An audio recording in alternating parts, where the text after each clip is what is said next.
La solidarité, ça n'existe pas à l'état naturel, il faut la créer. Voilà les paroles d'un syndicaliste qui se sont vérifiées une fois de plus ce vendredi soir à Jemap. Dans le cadre de son meeting pour les travailleurs d'Arcelor, le PTB n'a pas choisi Jemap par hasard. C'était l'occasion de rendre hommage à tous les métallos du Borinage. On est sur le territoire des laminoirs de Jemap, des usines sidérurgiques Exma Belgium. On est sur un territoire de lutte qui a connu vraiment une grosse bataille féroce, qu'on a d'ailleurs appelée la deuxième bataille de Jemap, en 1982 quand on a fermé les laminoirs. Et il nous semblait logique, dans cette région qui a tellement souffert de la fermeture de la sidérurgie, de marquer notre solidarité avec tous les gens d'Arcelor qui sont en train de vivre la même chose à encore plus grande échelle. Hier comme aujourd'hui, les travailleurs veulent se battre pour assurer un avenir à leurs enfants, mais aussi pour conserver un savoir-faire auquel ils croient. Julien a 23 ans. Depuis 2001, il travaillait pour ArcelorMittal à Liège. Mais le 1er janvier, ses contrats à la semaine se sont arrêtés. Moi, je suis d'une nature à me battre, donc c'est sûr que j'ai pas voulu baisser les bras.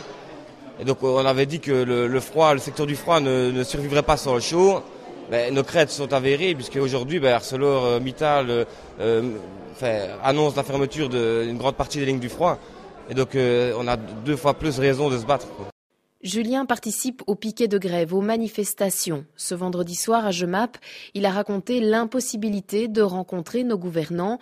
À Bruxelles, fin janvier, à peine sorti du car, s'est joué un face-à-face avec les autopompes, les barbelés, les gaz lacrymogènes.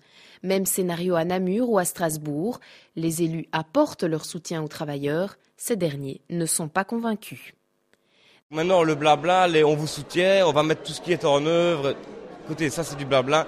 Nous, on veut des actes concrets. Et voilà, le meilleur emploi, c'est celui qui existe et pas celui qu'on promet.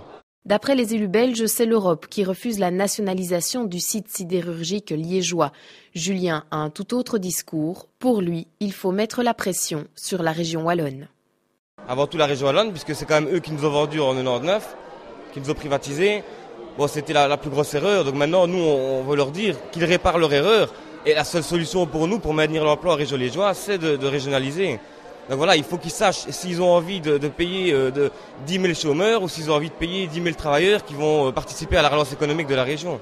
La nationalisation de l'outil, c'est faisable. Les travailleurs savent travailler, savent faire de l'acier. Mittal, lui, il ne sait pas faire de l'acier. Il sait juste détruire des emplois. Et donc, nous, oui, petit parti, pour l'instant, nous disons, allez les gars, maintenant, il faut vraiment être attentif, il faut être vraiment innovant et il faut nationaliser l'outil. Ce vendredi soir à Jemap, tous étaient pour le maintien d'une sidérurgie intégrée. Il faut donc maintenir les phases à chaud, à froid et la recherche. Les fonds récoltés lors de ce meeting seront versés aux familles des travailleurs en grande difficulté ou serviront à la logistique des piquets de grève pour de la nourriture ou des couvertures. Les travailleurs continueront à se battre.